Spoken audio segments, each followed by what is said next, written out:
আজ ধর্মনগরে বিবেকানন্দ সার্ধ শতবার্ষিকী ভবনে এনডিআরএফ প্রকল্প থেকে 2024 সালের আগস্ট মাসে ঘটে যাওয়া বন্যায় ক্ষতিগ্রস্ত কৃষকদের ডিবিটির মাধ্যমে আর্থিক সহায়তা প্রদান অনুষ্ঠান অনুষ্ঠিত হয়।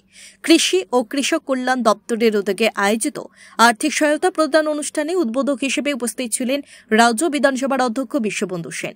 অনুষ্ঠানে প্রধান অতিথি হিসেবে উপস্থিত ছিলেন উত্তর ত্রিপুরা জেলা পরিষদের সভাধিপতি অপর্ণা নাথ। বিশেষ অতিথি হিসেবে উপস্থিত ছিলেন অতিরিক্ত জেলা শাসক বিপ্লব দে। সম্মানিত অতিথি হিসেবে উপস্থিত ছিলেন বিশিষ্ট সমাজসেবী কাজল দাস, কালাছড়া পঞ্চায়েত সমিতির চেয়ারপারসন টিঙ্কু শর্মা প্রমুখ। তাছাড়া উপস্থিত ছিলেন মহকুমার ক্ষতিগ্রস্ত কৃষকরা। অতিথিদের বক্তব্য শেষে ক্ষতিগ্রস্ত কৃষকদের হাতে আর্থিক সহায়তা তুলে দেওয়া হয়। Bureau report, BTV Tripura news.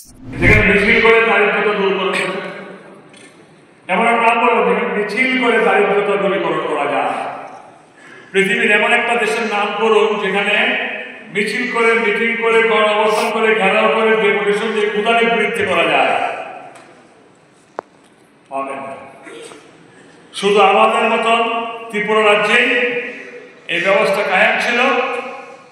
সংগ্রামের হাতিয়ার আর হাতিয়ার করে করে মিটিং মিছিল করে একটা সময় আমার কৃষক ভাইয়েরা বোনেরা জমি ছেড়ে দিয়ে চলে এলেন রাস্তায় লড়াই করতে, আন্দোলন করতে। আর আপনাদের স্লোগান ছিল কি? আপনাদের না শেখানো স্লোগান, লড়াই লড়াই লড়াই চাই, লড়াই করে বাঁচতে চাই।